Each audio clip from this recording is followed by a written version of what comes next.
Crosses the line. There we go. Mark Reinhard, European champion.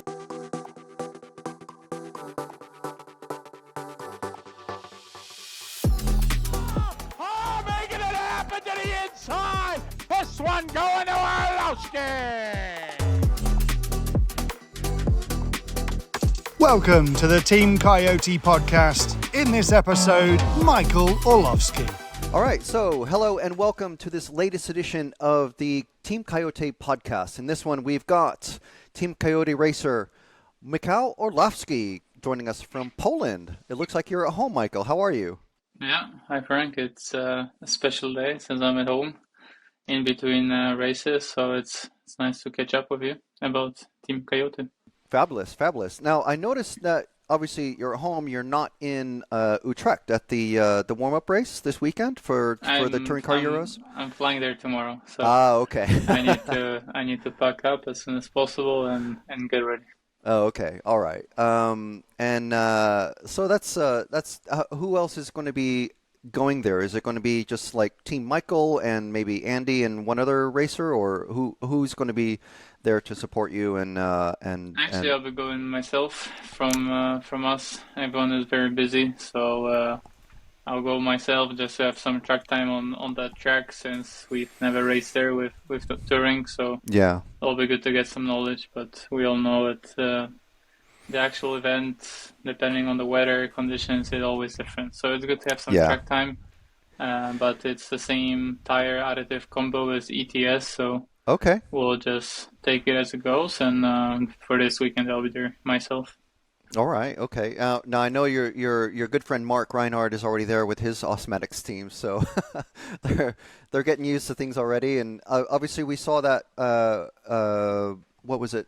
A couple of years ago for the Buggy Euros, you were there for for that. Did you partake with the buggies on the tarmac track? No, carnage that was happening.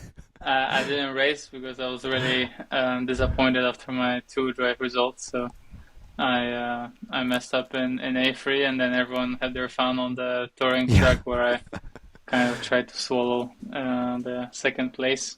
In two drive, but I watched the buggies going around, and then I actually went to this track a few weeks ago when we were in Netherlands during the ETS week. So I watched the other teams practicing there, and I got some data just from watching the track and seeing how the surface is. Mm-hmm. So now that's curious. So you went and watched the other teams going. What kind of I suppose you're watching, racers that you're very familiar with. I suppose like Mark and Max and I don't know who else. But what were you? What kind of things do you like laser focus in on? Like their steering inputs or traction coming out of corners, stuff like that, or tire wear, or what do you look for? I just went to the track, try and see the layout, the grip condition that the asphalt there has, the driver stand, the position, try and see what it's like since the tires and additive we all know from ETS, so it's nothing new. Just look at the curbs, how flat or how bumpy the track is. Right. To see if we have some experience on some similar tracks as a starting point for us at this particular track, and just watch some cars going around. I think Lucas was there from Avesomatics, and X-Ray was there since that was Monday and Tuesday before ETS. I didn't want to practice there since I had a good track time in Apeldoorn before ETS, so I don't want to switch tracks in between. So I just gained some knowledge from the track in Utrecht, and now I have some starting point to start from at the warm up. Yeah. So I mean, obviously that's pretty important information to do. Basically like a track walk sort of thing. We had our cameraman Will at the GT8 Euros.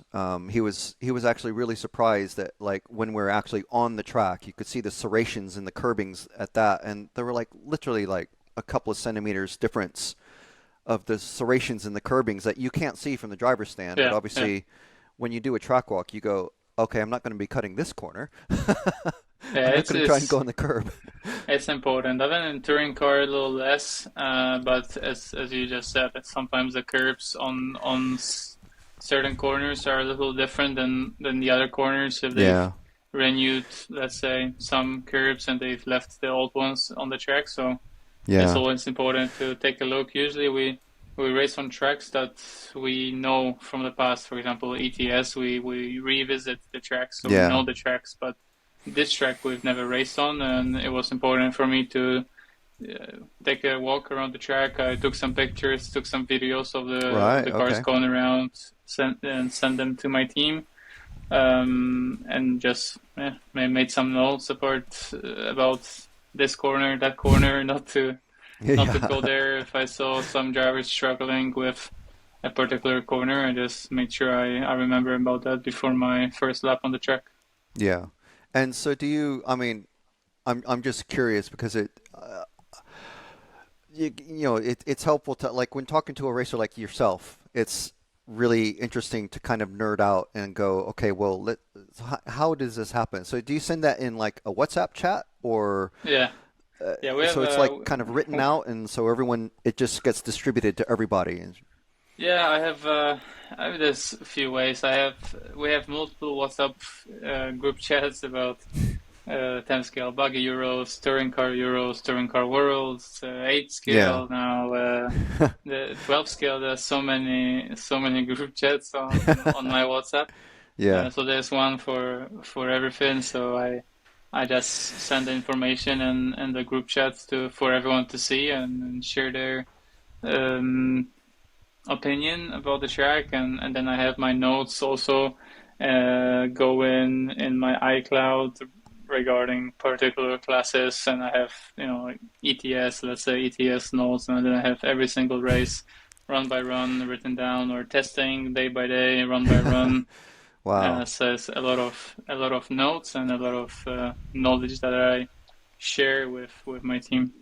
For sure. I mean, pay attention, kids. This is what it takes to be like a multiple European champion, right? This sort of preparation and obviously sharing the knowledge, taking in the knowledge from other racers and stuff like that. So we'll get to like where you're at in your career at the moment, but I've started these podcasts with basically starting way back in the beginning. Obviously, our first experience with you was, I think it was a 2014 Euros at Robin Hood Raceway. 15. But 15.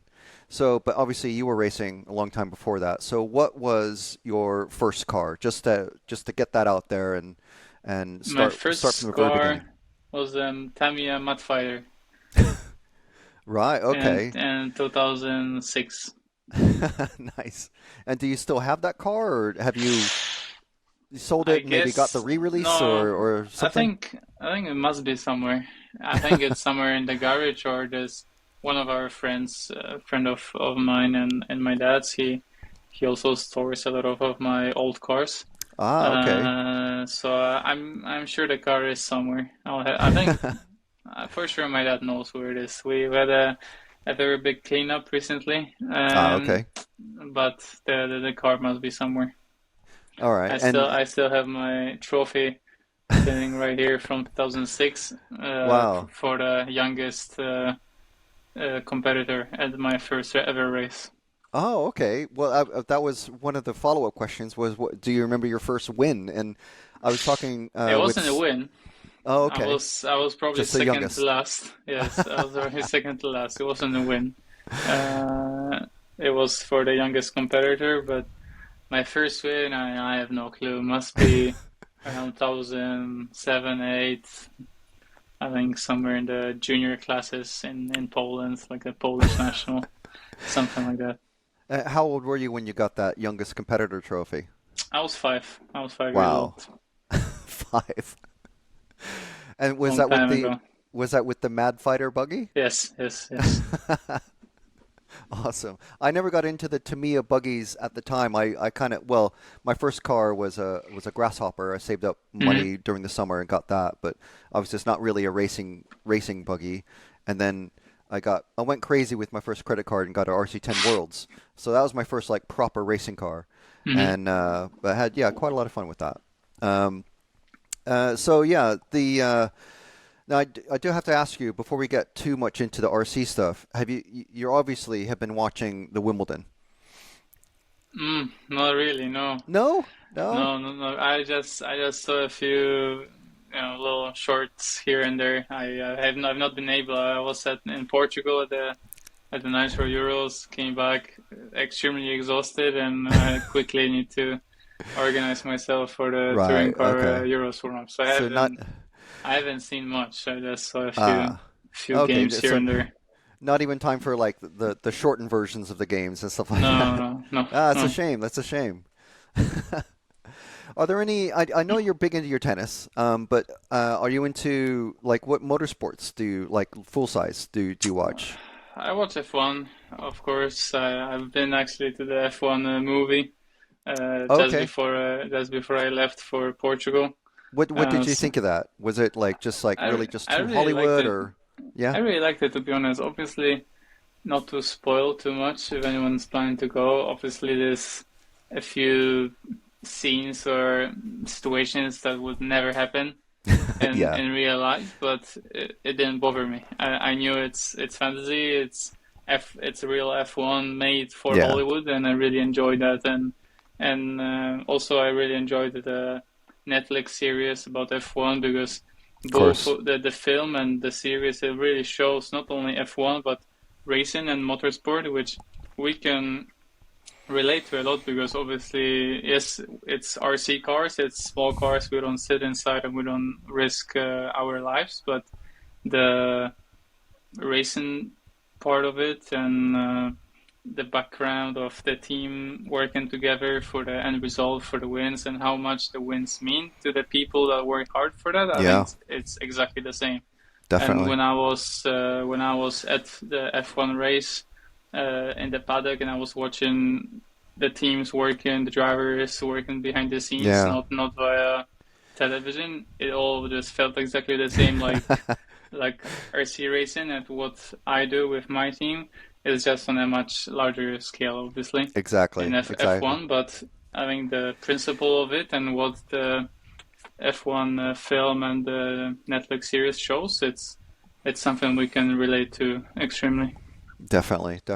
I was explaining it almost exactly the same way over the weekend to some family members.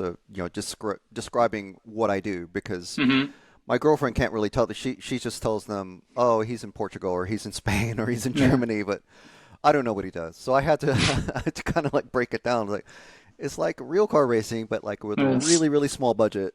But it's full of all the drama and all the excitement and everything. It's amazing. And obviously that's what we love about it. So I mean, getting into that, what do you tell like when you became a pro? At what age would you say that you became a pro racer? I guess post high school or something like that. Obviously, I was still at school, but when after I had let's say breakthrough year in 2015, that was my first year with Schumacher, and then I think I had a 1-year contract. So for 2016, I had a new contract, and from that point, it was a job, I would say, right? Because I was earning a salary from racing, but I was still going to school. At what age was this? I was 14. Wow. So I had a few companies supporting me, and that would all add up, but I was still going to school until I was 19. So, and then I briefly went to university for a few months, but it was, I would say I've been a pro since I was 14, but I couldn't do it full time because during the week I had to go to school. So after I finished school, then I was 100% into RC, and then it was full time, but being a pro, I guess I've been since I was 14. Wow. Okay. And so the university, did you complete that? Do you have a degree, or did you leave? It was 2020 when COVID started. Right. I moved to the UK for and I planned to finish the degree in mechanical engineering design. But I didn't feel like it was something for me at that point. I spent a few months there, didn't feel like I'm taking a lot from it. It was a lot of things that I've already done at school Yeah. that they were Yeah. teaching us.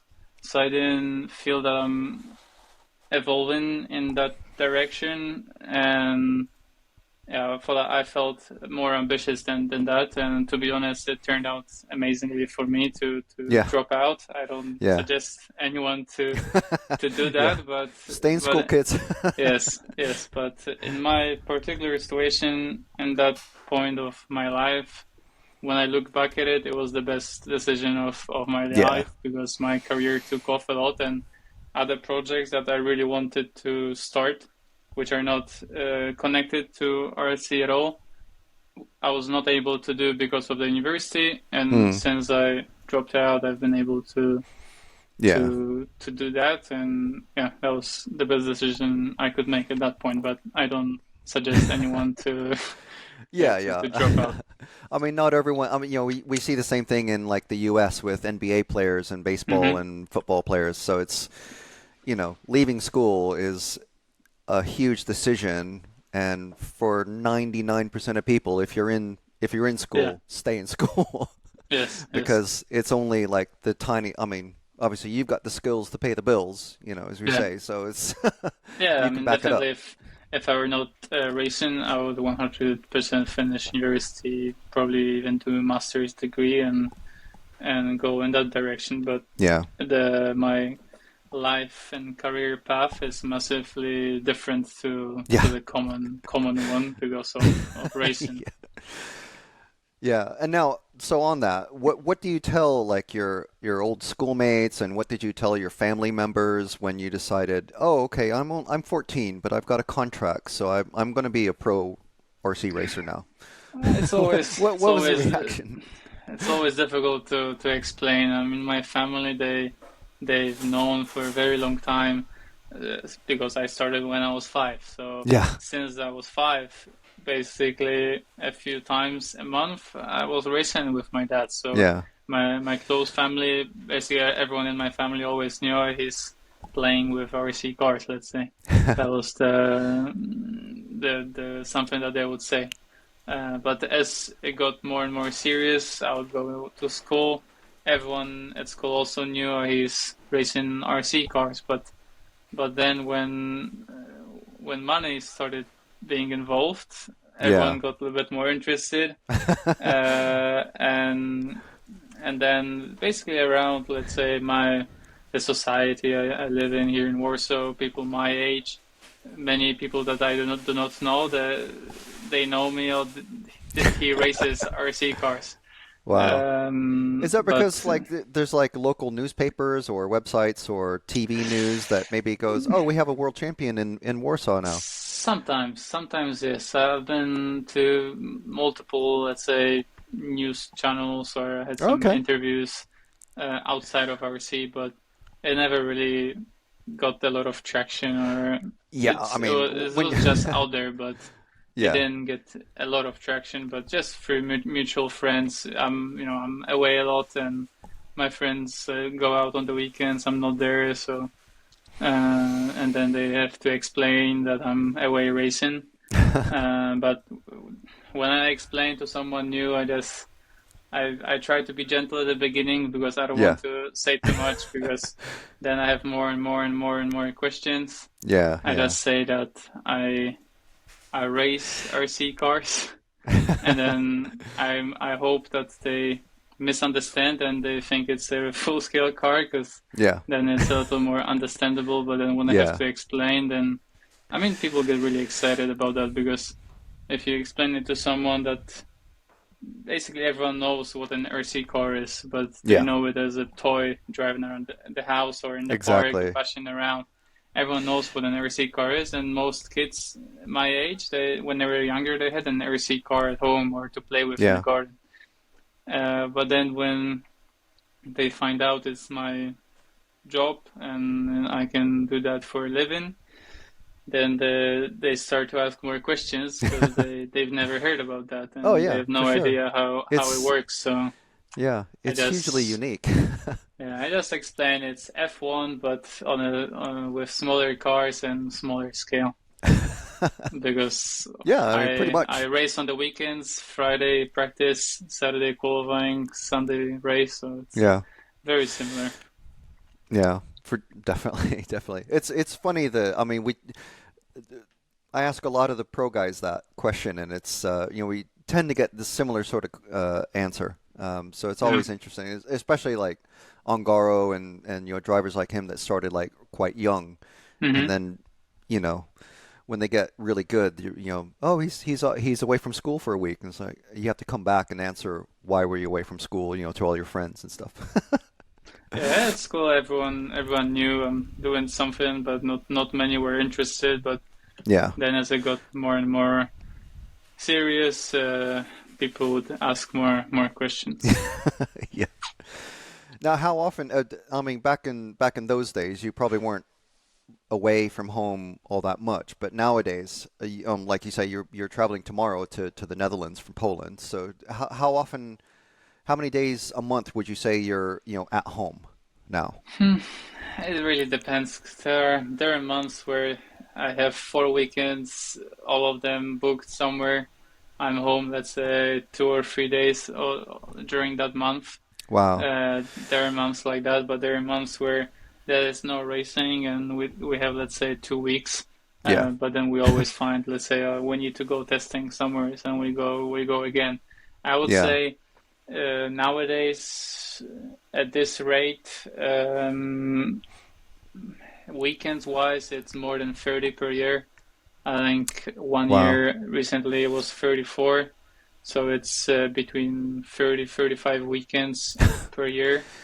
I mean, that's more often than F1 racing. Yeah, it's and days. It's hard to say, but definitely having during the year more than 50% of days of the year I'm away than at home. In the past, of course, less because I was not able to go testing as much because I couldn't skip as much school, so I'll just go away on the weekends and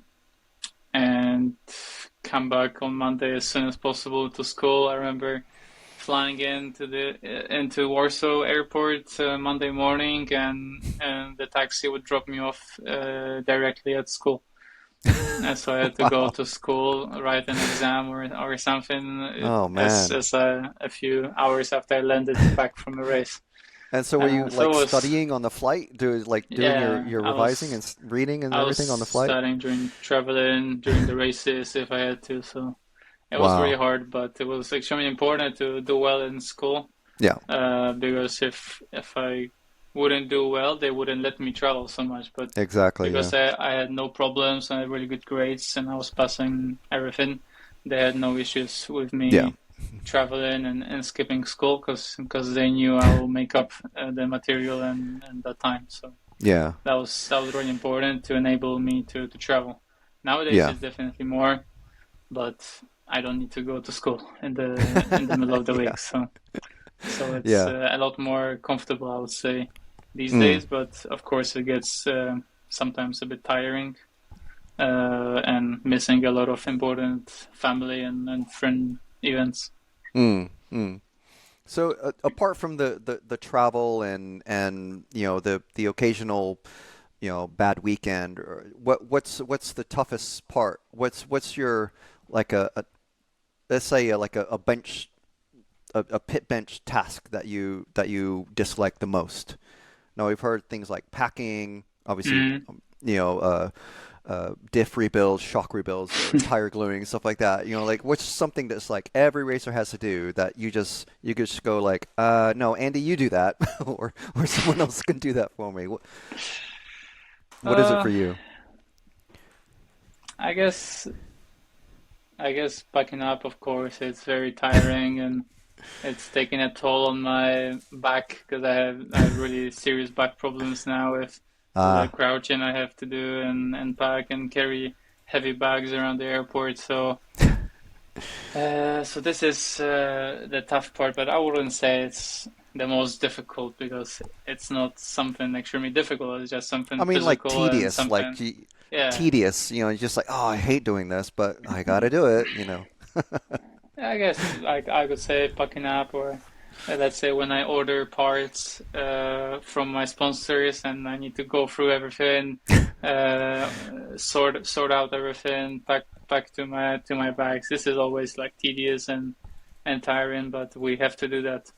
But I guess the toughest part is missing a lot of time from home, and missing, like I said, family events, and it's always something going on, and I have a race on the weekend, or my sister has a birthday, and then she's traveling herself, and then we miss.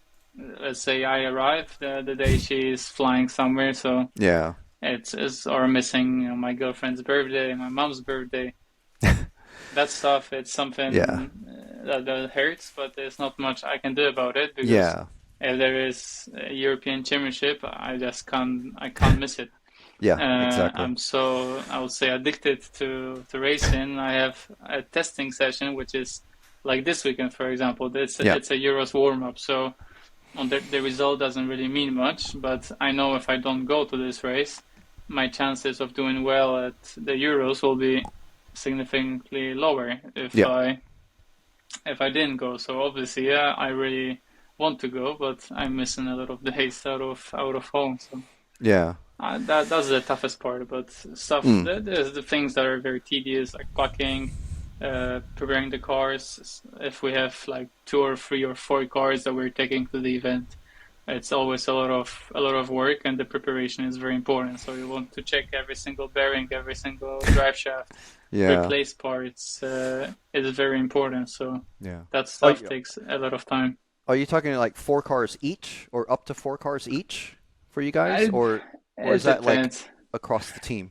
I remember to the Worlds in California, in touring car. I went there with 4 cars, because we had 1 car on this chassis, 1 car on that chassis, another car on the same chassis but with different setup approach, and then a spare car, let's say. Right. Wow. And then you got to prepare everything, or body shells, for example.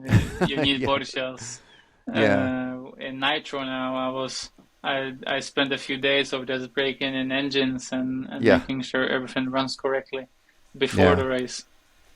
So it's the thing that take a lot of time, but then that time pays off, because you're preparing for something big, and without that preparation, you have no chance.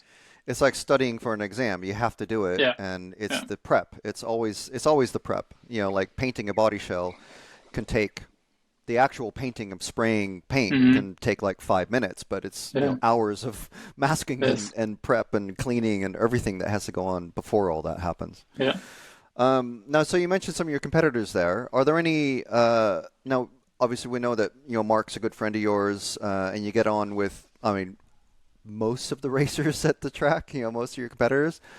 What is? Who's a competitor of yours at the same level that you've learned the most from, whether it's on the track or off the track?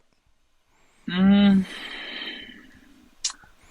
think in touring car we actually learned a lot from Ronald Volker at the time when we're, let's say, not the most competitive in touring car, and we're fighting to scrape it into the back of the A main. Ronald was very helpful, and I wonder if he regrets maybe now sometimes the amount of things he taught us, but we actually learned a lot from him, and just going testing with him. I remember it was still during COVID. We would test in Andernach, had to run a 33, and then he was there testing. I think he just joined Mugen at the time, or maybe he was still at Yokomo.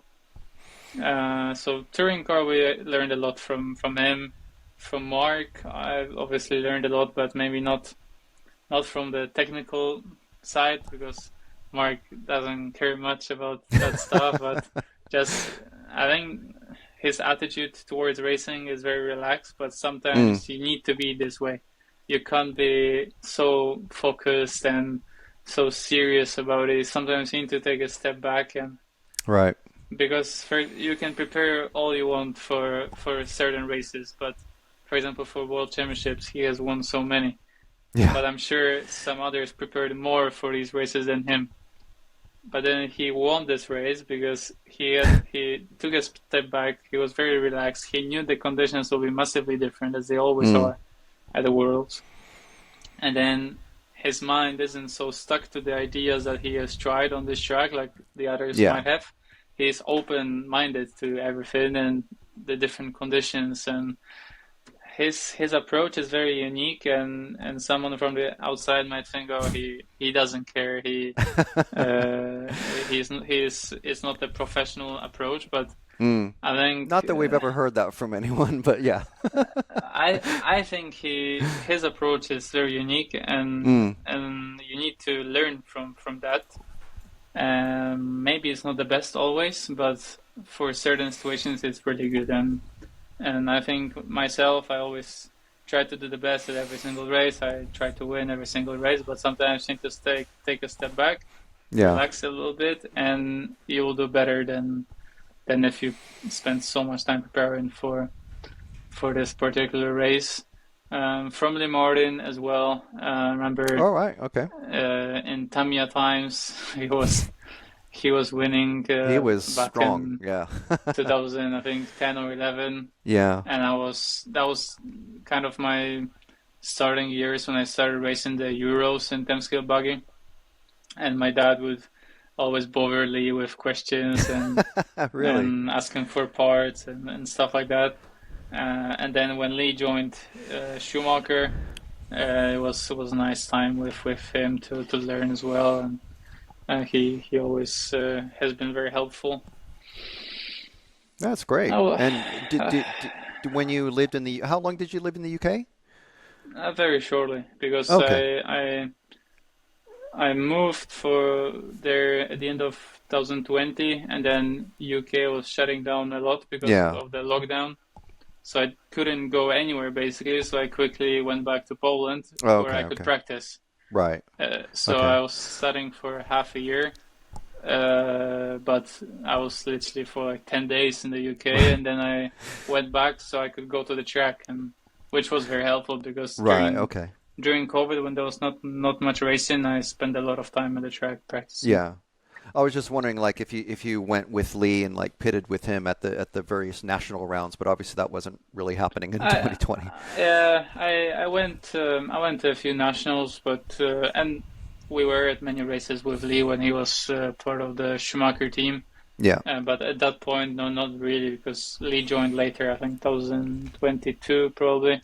Okay. Something like that, but I would say Mark, Lee, Ronald. From Hara recently, he's been visiting or coming to the ETS races, and it's been nice to see him. And also, he's always very, very good to talk to, and he has a lot of knowledge from the past. And, he certainly does. Yeah. Obviously, I think these are the competitors I learned the most from, but obviously, most of the things I know about cars and setup, it's first my dad taught me a lot. Then I joined Schumacher, and it was Tris, the Schumacher off-road engineer. He has so much knowledge about car geometry, suspension, and he's extremely good in that. And then from Andy and touring car, from the other engineers at Schumacher, I think most of my knowledge and experience came from them rather than my competitors. Yeah. Okay. Well, that's really interesting. So obviously we've talked to Andy and Tris quite a bit, and we know them from seeing at the track. Obviously sat next to you usually or across from you. But how many?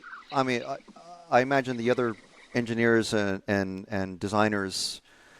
I assume they race, but I mean we don't see them at the track very often. Or I mean we've been to the factory a couple times. The office is there, so there's not even half a dozen other designers that are making, just churning out parts, loads of parts and all sorts of things.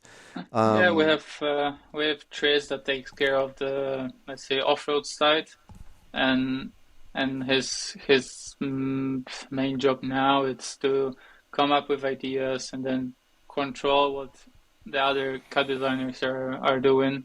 So I think at the moment Andy and Tris are the creative minds behind the Right. ideas and how the cars are going to look, and then we have various engineers that are doing the work on CAD, designing parts, and then Tris and Andy are making sure, yes, this is how I want this to look, or they give an example is we want this part to be in, let's say, this geometry.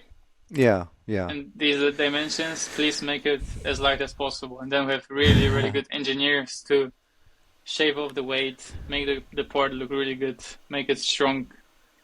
And they're doing the work on CAD, but Tris and Andy are the creative minds. And then there's Aaron Rose that used to be the on-road engineer, but now he took over the role of managing the R&D department at Schumacher. Yeah. So he's less seen at the races because he has more work in the office. But in the past, he used to travel with me to the on-road races. But he still races, I think, from time to time in the UK. But he doesn't travel abroad. So what kind of input do you give to Tris and Andy? I mean, I can only imagine it's something like, I need more entry steering at this point, and I think it would be helpful to have a new part for that. And they just go, okay, well, I think it do this. Or do you do any playing around with CAD or anything like that yourself? Or what's sort there of were the general steps? A few situations where I thought, okay, I really want something to look this way. So then I drew something on a piece of paper, and for example, there was a new Spurrier from Schumacher recently released, and that was, I kind of said, we need to make a Spurrier that looks like that. So then I just drew something on a piece of paper, and then Andy made it look even better on CAD, and now it's a finished product. That's cool. What part is that? So we can throw a picture in. It's the CNC Spurriers. Okay. The 64 pitch from Schumacher. Okay, like actual machined instead of molded. Yeah. Okay, that's pretty cool. So I asked them to make it look nice, make it look like that, and then I was happy to see it pop up on Facebook some time ago. Is that like a MO design? No, they didn't. I should have asked for that, but no. It's like a cool background story about that Spurrier to tell people. There was I think a battery, like a LiPo holder in one of the forward drives recently that we're trying to figure out how to make it easily accessible and easy to slide out the battery. And then I thought, Tris, why don't we do this and that? And then it might work. And then we had that on the car. So there are certain situations over the years where I have some, let's say, direct input into how the cars look or parts are. But in general, first thing I say is make it as quick as possible. Yeah. That's for me. That's the most important. Yeah, that's why we rarely see this paint on the track, right? Yeah. And then regarding parts, when we test, for example, we were testing at the Euros track at Hood Arena for the European Championships in 10-scale buggy, and we had, let's say, I want the car to do that. I want the car to have more grip and steering. Yeah. Why don't we try that? Or I saw something in some other car of our competition somewhere, and then what do you think of that? And so I always talk to the engineers and try to help them with the ideas, but I don't really have like a direct say of how the car looks. I just want it to be as quick as possible. Yeah. I generally like the cars with a lot of steering, but I feel like it's a setup thing, not design. We don't want the car itself be super aggressive, because then that's not comfortable for a normal customer. So just make the car as quick as possible, and then their job is to make it very strong, easy to build, easy to work on, easy to set up. So straight out of the box, it's very comfortable and quick for our standard customer. And then my job together with them is to set it up for myself to be as quick as possible on the track. Yeah. But obviously, every car that I race, they speak to me about what we want on the car, what ideas they have. Do I accept it? Do I like it? Do I not like it? What can they do better? So everything, they speak to me about everything and try to work together on the design and the end product, which then goes out to the customer. Yeah, that's great. And that's a really good insight into like the design process of what is. I mean, it's a high-end racing car, for you, but for the general public, for 70-80% of the people who buy that, it's going to be their first time driving it. But you've been driving it maybe for months as a prototype, and then like when we were talking to Robin Schumacher about it, it's the SKU, the part, the box that the customer gets. It's literally just a moment in time, and then you're still developing it, and Tris and Andy are still making options and stuff like that. So there's constant flow, but they have to decide at some point, we need to sell this because it's a new racing year, it's Christmas, it's whatever. We have to sell this car. Yeah. And but for you, it's just like that was like 5 months ago for me. Yeah, it is kind of like that. It's also the difficult part of our sport because in F1, their job is make it as quick as possible within the rules, within the regulations. For us, it's make it as quick as possible within the rules, but also good for the customer. Good for of course, they have no customers that they have to answer to. They're just exactly. Yeah. And this is the tough part for us, where the driver always wants the quickest car, the fastest car, the lightest car, but the customer needs an easy car, needs a nice car to work on. It needs to look good on the box picture needs to look good, and there are more factors that we need to look at than in F1 when we work on a new product. And there's a constant development. There's always new parts trying to be faster than the competition, because the competition also never sleeps. There's always either new brands, new cars. Everyone is moving forward, and always when we come out with a new car, I feel, what are we going for the next car? We've done so much for this one. How can we improve it? But somehow they are always able to find improvements, find new ideas, test them on the track, and there's a constant development. And I think we're always moving forward with every single one of our platforms. And it's obviously it's fascinating. We've talked before about Bruno moving to Infinity. You still have fast drivers at X-Ray and obviously Automatics, and you got all these other brands. Everyone it seems to be like always chasing you. So I mean, what does that do for your pressure when you walk up the driving stand on the track, or like how do you exit that from your mind? I mean, in touring car, yes, there was a point where we were very strong. We were probably still running a prototype car, but we're close to releasing it.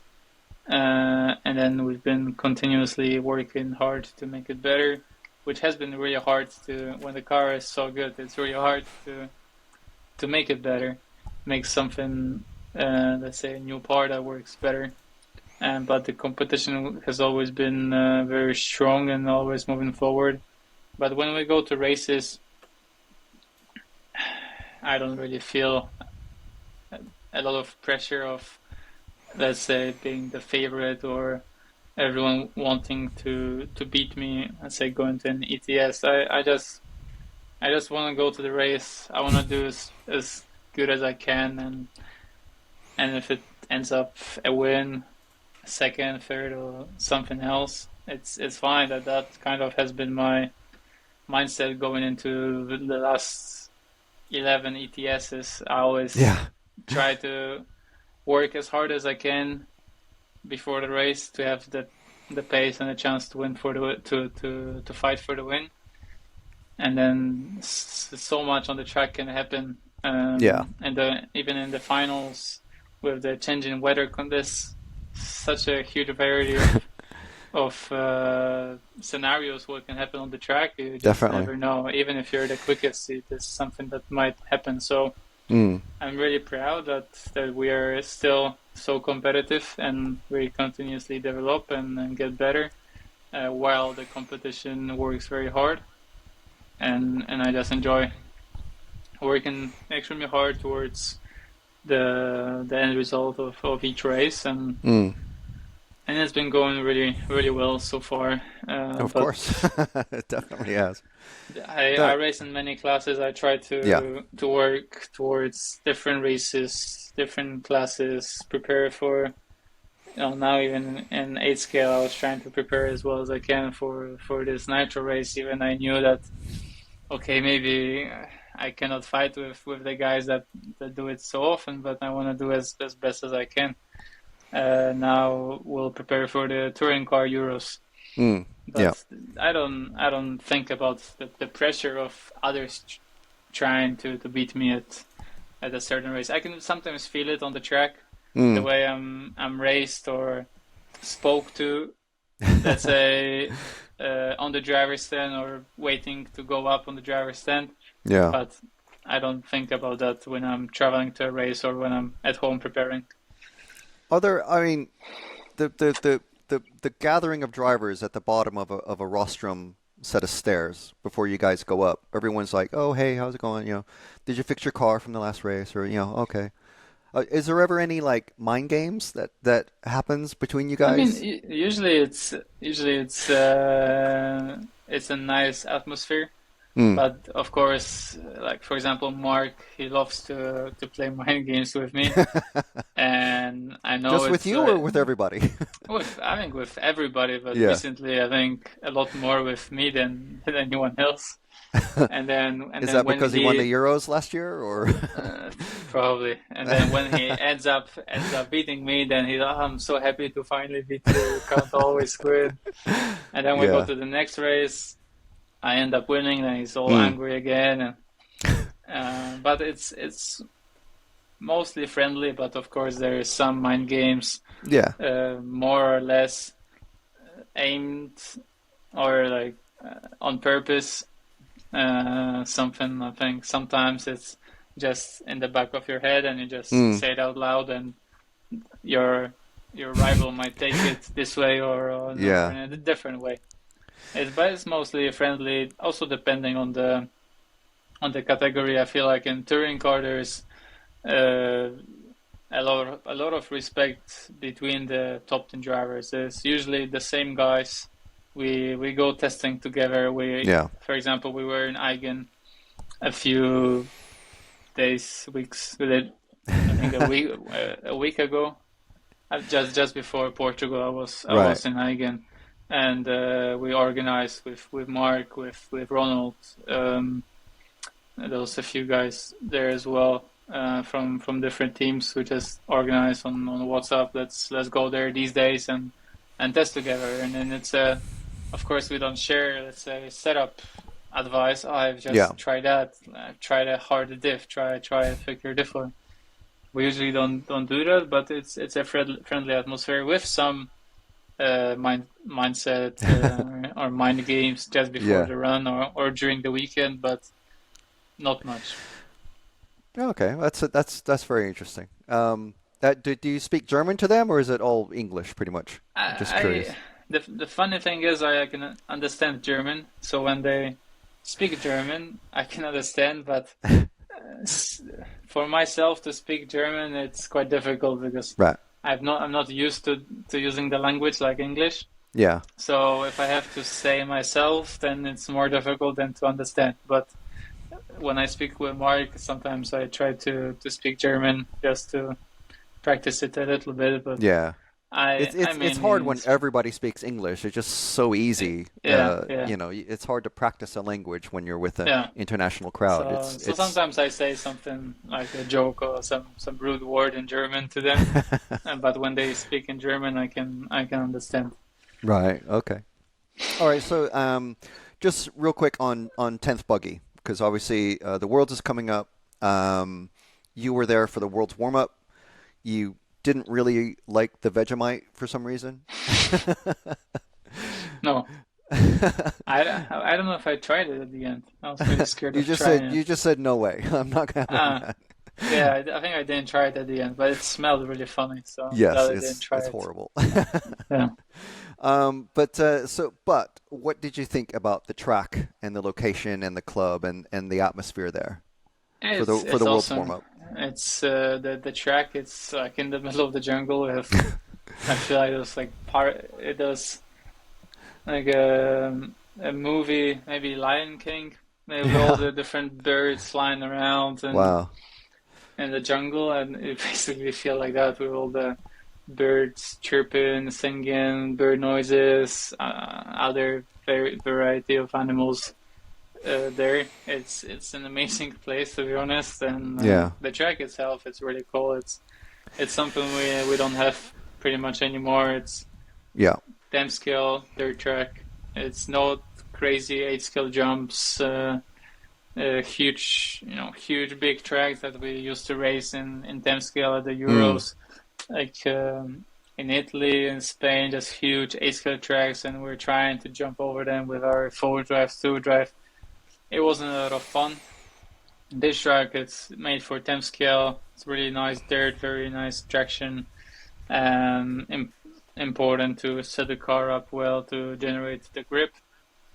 So I think it'll be a great World Championship, and we spent a lot of time over the almost 2 weeks. I think we were there at the end.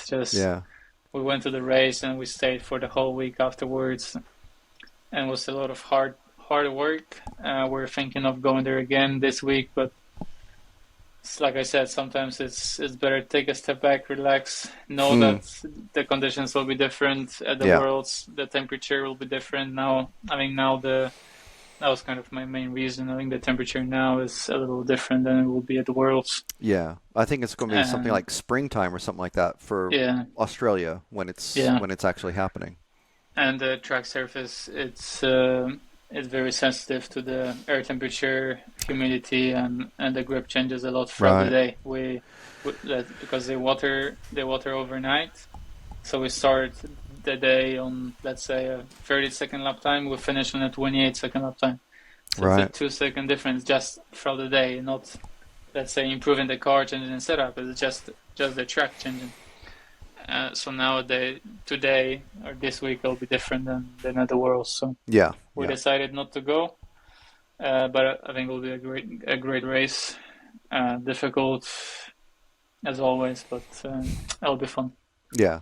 Who do you think are going to be your top competitors there? I mean, obviously Associated is going to show up with a gigantic team, like we usually see them with. And who knows what Losi will have? Obviously X-Ray and other S-Works and other brands. So who do you think are going to be your top contenders?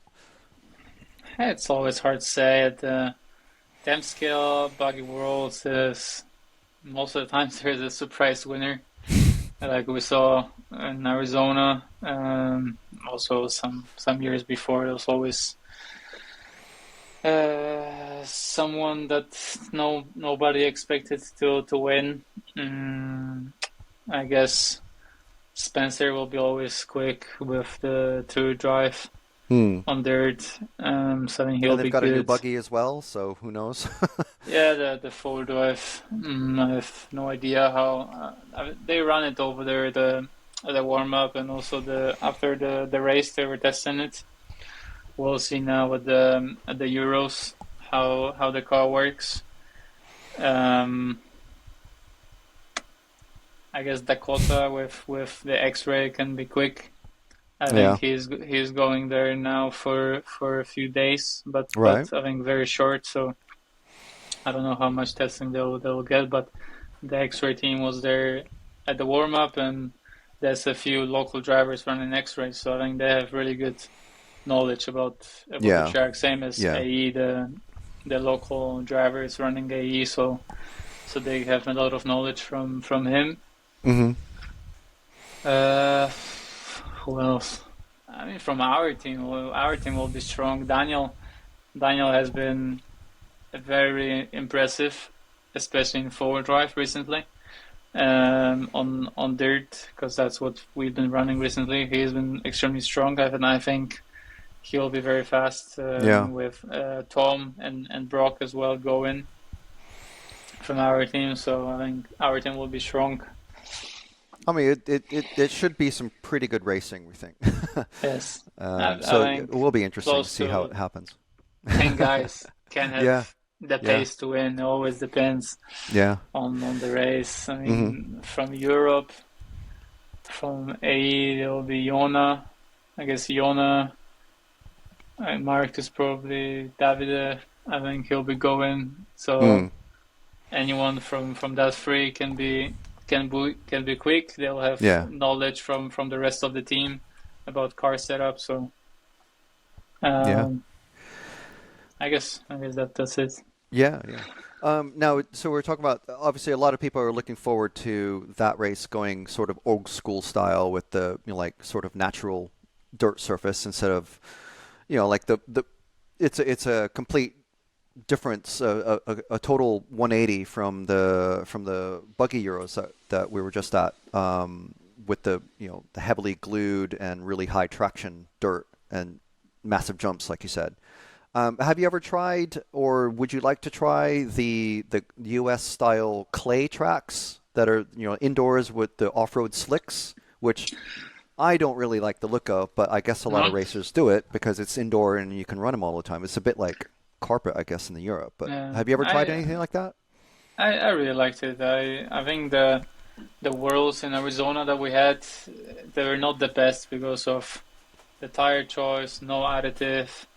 I think that was a mistake to do that, since the race would have been so much more fun if we had the normal tires and additive that they're running over there. Because I went to the Desert Classic, and there was a normal condition for the American indoor races. I was running the JC Smoothie 2 tire in the silver compound, I think. And that's what most people run at that point,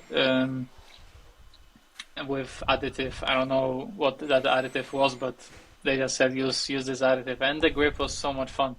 It was so much fun to race on, and the Worlds, the grip was so much less, and then I don't think the tire was the best for these conditions. So I think this kind of put a bad light on that kind of surface and conditions because of the Arizona Worlds. But I really enjoy this high grip. But it's like in Portugal, it's high grip, but it's still dirt. There's still a bit of slide. You still run a ball diff into drive, and really enjoy this type of traction. I really like Hudirina now with the glue, and there's more grip than before. I think the compound of the tire is not really correct for this surface, but still there is a lot of grip, a lot more than we had in the past. In 2019 it was zero traction on the track. and I really enjoy this traction. So I think that the races that they have in America, I think some are overkill with so much glue that you're using gear diff and tour drive. The only thing you're worried about is the car flipping off the track because of how much traction they have. I think this is too much, but the way the hobby action is on a normal Desert Classic race with additive, I think this is really cool. And if there is a spec additive, like in touring car, there's a spec additive, there is an additive table, one tire compound for everyone, the best one for these conditions, then it's so much fun on that type of track. So I would love to see that in Europe, but I don't see anytime soon anyone doing anything like that in Europe. So do you prefer that kind of racing over the loose, like what we're going to have at the Worlds? I think I mean, Worlds they're is like track style. I mean, I think World track it's still good traction. It's not super low. Not like Arena was in 2019. I think the grip is low, but it's not crazy low. So you can still enjoy. Like you need to do the work on the tour drive to generate the traction. We worked so hard on the tour drive to make it grip up, and then at the end of the week, out of the corner, I could just punch it full throttle, drift it around, and it was fine. So this is a difficult part of tracks like this, because for a normal person going to this race, he'll just put, let's say, the normal setup on the car for low grip, and the car will spin around. It will not, Right. or everyone else will be so much quicker than you, and then you'll think, how the hell are they generating so much traction? yeah. It's because you need a few unique things on the setup to have the grip. But once you get the car sorted, it's really fun. So Yeah. I wouldn't say I prefer one over the other, but I think it's really difficult to maintain a 10 scale dirt track in a condition like they have in Australia and hills off-road summer in Europe. Yeah. I don't think yeah. it's possible. Okay. All right. Well, so we have to ask about the Nitro Buggy Euros, obviously, because it just happened. So you made it into the semifinal after a very active quarterfinal, shall we say? Can you just how was that week for you, first of all? With it was a prototype car and nitro and everything. It was fun. I mean, it started off very tough. The track with the elevation change, where the left side of the track is above your head level on the drivers, and it was just mind blowing to me when I arrived. I was in Radovan, and the track was huge, but everything was below you. Here, literally, it was head level. The car was on the left side, and that was mind blowing to me. And it was so tough to do a clean lap at the beginning, not to hit the pipes because of all the angles. It was so tough the beginning, and then as the track was changing, we were changing the car, and there was a point where we thought, okay, the car is pretty good. Then qualifying started. It was horrible. It had completely no pace, and then since we don't have the experience, but with many people in the, let's say, paddock to talk to with experience in 8 scale, everyone has different opinions. We don't have someone in the team, for example, like if I drove an AE car, I can just go to David, if I was in that team, and say, David, what's the setup you were start with in this track, and then I just put on the car. It should work kind of okay. So we're trying to bounce ideas from different people and then have a starting point, which didn't work. And then we're trying. And by the end of qualifying, I think on the final day of qualifying, we got the car really, really good. And I had a very good pace. I just had a shocking run in the morning. But then that pace stayed with us until the final. So I knew that I have the pace to bump up from the quarters. Then I knew I have the pace to make the main final, but the amount of problems I had on the final day was crazy with the flame out in the pits in the quarterfinal, then the craziness at the end of the final. Then I thought I would not go further. I was expecting a penalty. Then they told me, no, you're through. So then I ran to the driver's stand for the semi-practice. I ran the same set of tires. Then I ran the semi-final. I flamed out before I even started on the grid. So that was my semi-final over. So then I was starting 10th in the LCQ. And I thought, okay, what can I do from 10th? There's not much I can do. So I just relaxed. I checked the tires, checked the same tires I ran in qualifying and the quarterfinal. Put on the car. I thought, okay, let's give it a go. It'll be a crazy race. I was just happy to be there because I knew I have the pace. I just knew that it'll be tough. And then as the race was moving forward, I thought, oh my god, I might have a chance because the pace was pretty good. I was catching to the front. We had an I think amazing. you were like 4th or 5th or 3rd or something like that at one point. Just before the first pit stop, I went into 5th or 4th, Mm. and then I knew that I have more pace than the guys in front, so we pitted 1 lap early, and it was an amazing pit stop from my crew, amazing decision, and we gained 2 or 3 positions during the pit stop. Wow. Because we stopped one lap earlier than everyone else. And as soon as I already saw it before the pit stop, but I saw one of my tires coming unglued. And then as I came out of the pit stop, I was in 3rd, right behind Pecco and Marco. Then Marco made a mistake, and then I was 2nd behind Pecco from 10th.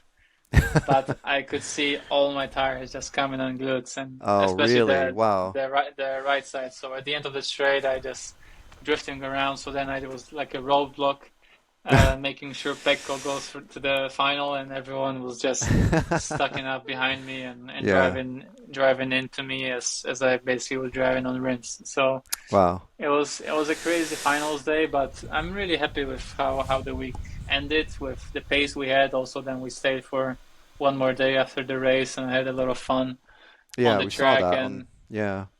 And basically, we made the decision to go to this race like 3 weeks before the race, because we thought we need to go to this track before the e-buggy Worlds, which we are preparing for, because if I don't have any track time compared to everyone else who has been on this track many times over the last few years, we won't have a chance. And by the end, we got the car set up right.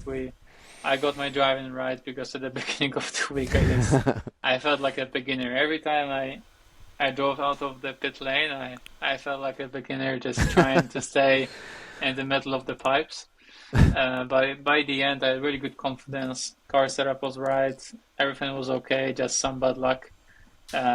So we know for the next time what we've done wrong with refueling, engines, stuff like that. It was just some just errors that we've done, because I don't have the experience with Nitro. Yeah. And I think this week really helped us towards the e-buggy Worlds, which will be a little easier because Team Cayote batteries, and it will not flame out just before the start or during pit stop. Yeah. So I'm really happy with the week. Well, that's good. I mean, I imagine your pit crew weren't as inexperienced as you are in Nitro. You must have a pretty. I mean, we have to mention the FX engine thing, because that was like a big kind of like, what is happening here sort of deal. Because as we all know, if you join X-Ray, you have to sign up for FX engines. But you were at Hootie for the Hootie arena testing for the 10th Euros, and then you come out of that with, I'm signed for FX engines. Yeah, so I spoke with them before, and I wanted the reliable engine for the Euros with the support, and I knew Martin would be there to support the team. Yes, it's a brand from X-Ray, but it's an FX engine, so it's separated. So I obviously understand the speculation and the chatter about it, but there's not much behind it. It's just I wanted a reliable engine. I had a good contact with Martin, so they're happy to help out for this race. Martin helped us during the race to tune the engines, so it worked very well. Just some bad luck in the finals, but okay. All right. Well, I mean, that kind of settles that. I mean, and also, I mean, it's not that hugely surprising in the end, because so many drivers use the Hootie tools and setup stations and stuff like that as well, right? Yeah, I'm using the Hootie setup station and touring cars. Yeah. So, but back to the Euros, in that quarterfinal, towards the end of it, I believe there was only one other Polish racer at the race, right? And that was Bartek Zaluski. Mm-hmm. So there was, I can't remember exactly what happened. I'm sure you have it like etched in your memory. But something happened there, and then you guys had. I mean, we saw it on camera. You were talking to each other on track or on the rostrum, after that quarterfinal. Do you remember, or do you care to share what you guys said to each other? We were racing for the bump up spot. I think it was me. It was Me, one more driver. I don't remember who, and then Bartek. And I remember I passed the other driver. Then he hit me from behind. Then I just remember my car tumbling, and I thought, okay, if I go back on where I kind of crashed, what I should have done probably, I have no chance of bumping up.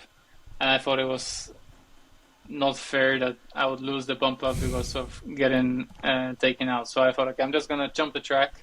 I'm just gonna have fun on the last lap. I'll get a penalty, I'm sure, for cutting the track because I jumped. I jumped.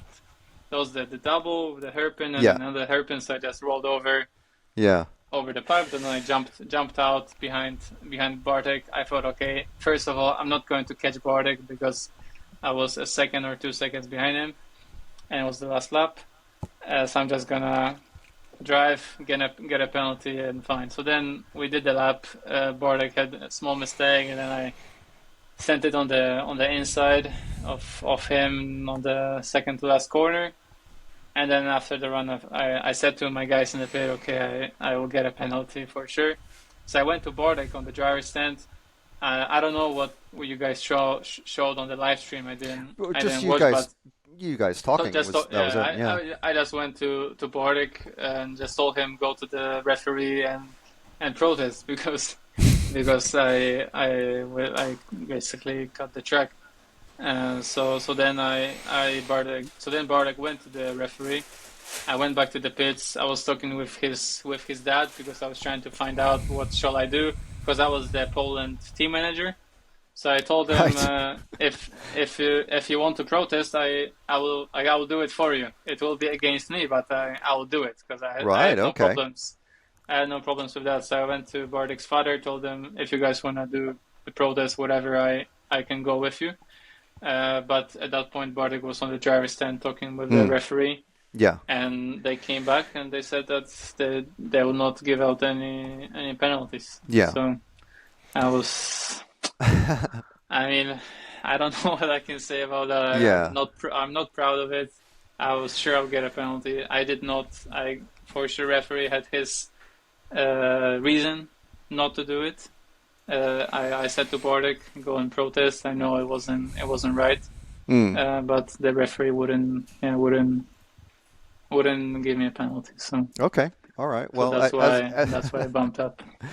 As we say in the UK, fair enough. I mean, that's yeah. Sometimes there's just no explanation, and yeah. Okay, well, I mean, obviously we had to mention that because it only just happened, and yes. I don't know if you rewatched it with the live chat on, but the live chat was going just crazy. Just crazy. I can imagine. Yeah. I couldn't hear the stands well because of the headset, but I could hear the stands on the track. Yeah, because it happened right in front of the left side's tribune, didn't it? Yeah. Yeah, I was just in the heat of the moment. I thought, okay, because I really had fun racing these finals. I really enjoy Nitro and I really enjoy pit stops. The strategy. It is so much different than electric, isn't it? Because there's so much more you have to do. Yes. So I had a really fun final because I had a very comfortable gap for the bump up spot, and then I had the flame out in the pits. I lost like 10 seconds. So then I had a really fun race where I made a pass on I think Aaron like 2 times, and then all of this happens, and I had a lot of fun. But on the other hand, I also knew it wasn't right, so I knew for sure I'll get a penalty. I said to Bartek, go protest, go get me a penalty. But yeah, at the end I didn't. I'm not sure why, but well, well, I mean, let's talk about Cayote now. Yeah. Because obviously this is the Cayote podcast. You're running a bunch of different classes with the Cayote batteries. So let's start with touring because I don't know why, because I used to race touring cars a lot, and there's lots of different options for the touring car. There's the low CG, there's different capacities, there's the shorties and all this stuff. So what batteries are you running in your Mi9? Most of the time on asphalt, we run either the 6300 battery or the 6800. 6300 will be more than enough on most of the tracks, but nowadays on the very fast high grip tracks at ETS, we're using more and more batteries or battery capacity because the lap times we're doing are faster than ever. The 5-minute runs are by far the quickest we've ever done in history on these tracks. So the pace that we have at the moment in touring car is very, very fast. So because of that, we need more and more power from the battery, because out of the corners we're full throttle, keeping it pinned and using a lot of batteries. So sometimes I go to the 6.8, for example, in Apeldoorn, where there's a lot of grip, very fast track, a lot of straights. So I was using a 6800. Eigen is an uphill straight. So we're using more battery because of that.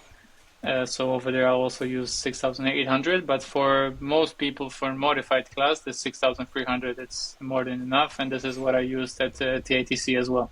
Mm-hmm. And because there's a bunch of different classes, obviously there's front T, there's spec and stock, and the blinky and all that. What batteries? I suppose it's fairly easy to recommend the batteries. You just go, well, maybe the 50 whatever, 5,000 milliamp ones. Would you just say just use the lower capacity ones or specific shorty ones or anything like that? Sometimes in the stock class, people like to use a very big one just for the power and to keep the voltage as high as possible. But for shorty, I think for asphalt tracks, for the fronty car, the shorty that is 5,000 can be really good, because the standard size shorty, the LCG shorty, is the 4,600, right? Which I use on carpet in my buggy and touring car. But with the 5,000, you can have a little bit more power on the big outdoor tracks for fronty, and still the weight is quite low. Okay. For stock, I see there's huge variety in the stock class. So in Apeldoorn, there are people using 6,300 or even smaller, and then someone was using the 7,000 or 8,000. Wow. Big battery. There's huge variety of the car, or some people, they want as much power as possible, but then also the battery is quite heavy. It's not so low, and it's also not the best. So for stock classes, always a safe way is also the 6.3 or 6.8. But I would say 6.3 is probably not enough. You want a little bigger one for stock to have the power on the big asphalt tracks. Probably 7,000. It's also a nice option for the fronty. Yeah. For asphalt, I think 5,000, 4,600. Okay. And is it any different for carpet? Would you say just use the same battery, or on carpet with modified? I sometimes use the free batteries actually on carpet, because we have the 3,900, which is a very, very slim shorty battery, which I really liked on a small track where we don't use so much capacity. Yeah. But if it's a track like in down with the long straight and long sweepers, it's probably not enough. And also the power is a little less with this battery. So then you need the 4,600 or you can use the LCG 5.3. Right. So the 5,300 the Ultra LCG battery can be really nice for high-speed track to have good power and stability in high speed. But if the track is a little more narrow or more technical, with the shorty, the weight is a little bit more central. Mm-hmm. And with the 4.6, the car has a little bit more rotation and has a little bit more steering in the slow speed. Yeah. So in down ETS, so the first round of carpet this year, I was using the 5,300. because of the bigger sweepers and bigger track. But then in Austria, at the final round, I was using the 4600 shorty. Okay. And for fronty, you might even want to try the 3900 because it's so thin, so small. Or the 4.6. I don't think there is need for the 5000 shorty on carpet. So probably for fronty, the safest options are 4600 on carpet and 5000 on asphalt. For stock on carpet, probably 6300, or you want to try the 5300, which is a very nice slim battery, and it will be good for the high grip indoor tracks. But probably not bigger than 6300. I don't think you need for carpet. That's probably the barriers for on roads. Also for F1, the shorties, the 3.9 or 4.6. There's so many options there, and I suppose it's just an extra tuning aid if you really want to change your weight balance. You can move that shorty battery front or back. Do you usually do something like that, or do you just stick with suspension settings? On carpet, when we can use shorty, I really like to keep the weight central, and then you can move it a bit more. With the 5300, you can't really do much, but it's also not such a heavy battery because it's only around 200 grams. So it's still a few, because with the shorty battery, we're using the brass lipo hooks. Right. But still, you keep the weight more central than if you're using a stick pack. So there's definitely more options to play with regarding weight balance. But I think it's more of in modified on carpet. With the shorty, the car is a little bit more nimble in the slow speed corners. If you are using the stick pack 5300, it's more linear and fast and more power on the high speed tracks. Okay.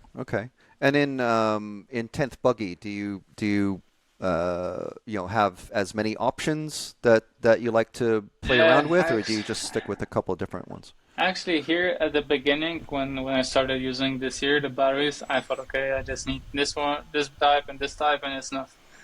But then, as I had more and more experience, I started playing a little bit more of the batteries and the battery type, and you can actually find a really big advantage changing between them. So, on carpet, I really enjoy using the 3902 drive. Okay. It's 20 grams lighter than the 4600. And you can play with the weight more in the two-drive buggy because we are using a lot of extra weight on the front on carpet. So then the car is quite heavy for the limit. So then having a light battery is very helpful. So I really like the 3900, and the capacity is more than enough for a carpet buggy two-drive. In four-drive on carpet, 4600 for four-drive always. Okay. I never changed. It's more capacity than you will ever need. You don't need to go to a bigger battery, and the weight is still quite low, around 160 grams. But on dirt and Astro, that's where you can actually play with the batteries, because sometimes having a slightly heavier car is quite beneficial. So I found using the 5000 battery in two-drive very, very good on dirt. And that's what I run at Hudurina for the Euros warm-up and also in Australia. Right. The 5000 milliamp shorty, and four-drive, quite simple again, 4600. I haven't really found any improvement when going to a bigger battery. Sometimes actually the 3.9 would be nice to get the weight a little bit off from the rear axle, because in the four-drive the battery is in the back of the car. But it's not quite a big difference. So usually for forward drive, you'll get away on all tracks with the 4.6, but with two drive you can actually play a little bit with 3.9 on carpet and 5000 on dirt. On Astro, I sometimes even try the 6500, the one that we're using in 8 scale buggy. Right. So a really heavy battery just to calm everything down. but it can make the car quite a bit easier to drive using such a heavy battery. But I found the 5000 the best balance.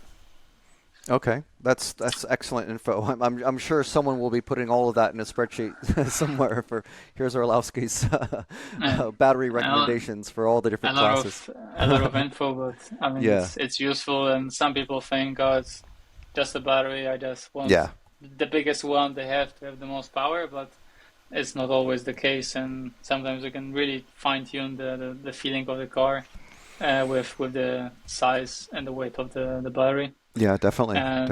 In 8 scale, I've just been using the 6500 shorty connected together for 4S, and that has been the best solution. Okay. And do you play around with the weight balance on that as well because it's shorty, or is the you can move it around depending on the car. We have a saddle pack which we can move forward, backwards, in the center. Half center, half forward, half center, half rearward. So, and since it's 2 batteries, and these batteries are 210 grams, I think that's 6500. So it's almost half a kilogram you're removing in the car. That's so a it's huge a very amount. Good. Yeah, it's a very good tuning aid, and it's something to look out for if you have a car with saddle packs. Okay, fabulous. And then so the last category we have to talk about is 12 scale. What batteries do you tend to use for that?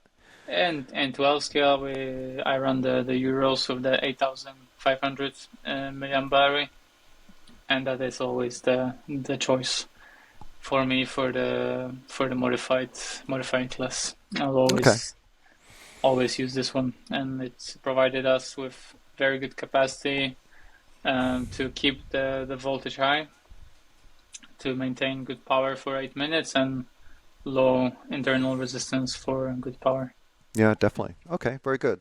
Okay, so we've kept you I've kept you so many questions for way longer than originally planned. So I do want to thank you massively for your time. But there's one last question I want to ask you about, is your body shell.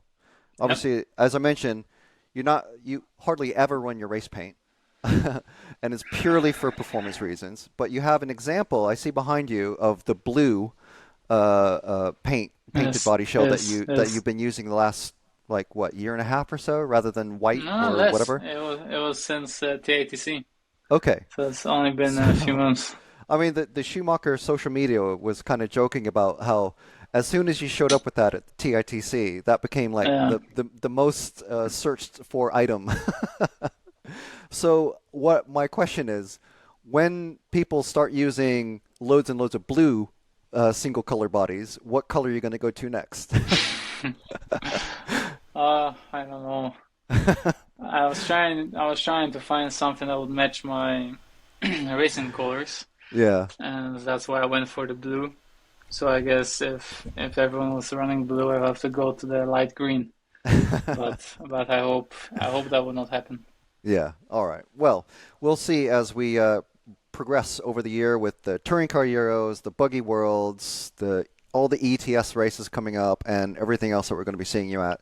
But for now, we'll let you go, and thank you very much for joining us for the Team Cayote podcast, Michael. Thank you very much. Thanks.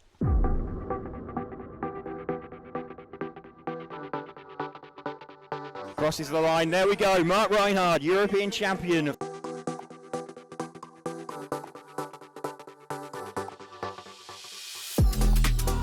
Oh, making it happen to the inside. This one going to Orlowski.